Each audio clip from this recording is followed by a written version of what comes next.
I think it depends what you're looking to grow, and what's growing at the moment is a mental health crisis, the climate crisis, a sense of unhappiness and unease around the world. The government would say they're measuring GDP, but even the person who designed the concept of GDP says this is a terrible way to measure the health and happiness of a country. I've heard many a time that the only thing that grows exponentially is cancer. That's the only thing that keeps growing and doesn't at some point reach an ecological boundary where it is going to collapse. So the implication of your question is entirely right. We need to change everything. Now, as a politician, this is quite easy for me to say, and I'll explain why.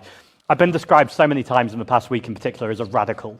But I actually think, I don't mind radical, but what's radical is society right now where poor people have got poorer while since the pandemic started, billionaire wealth in this country has doubled and our public assets have been stripped away. That's radical. The genocide is radical. I could name lots of radical things.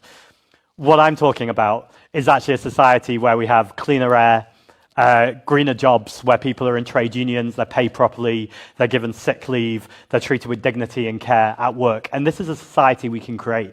Now, if we lived in a totally equal society and suddenly a politician turned up and said, we need to change everything because of a climate crisis, that would be a really hard sell.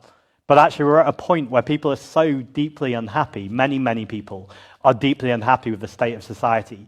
So we need to change everything, both for the climate crisis, but also the inequality crisis, the cost of greed crisis. So actually, I'm absolutely convinced we can do all of this. And it's not about getting to a utopia.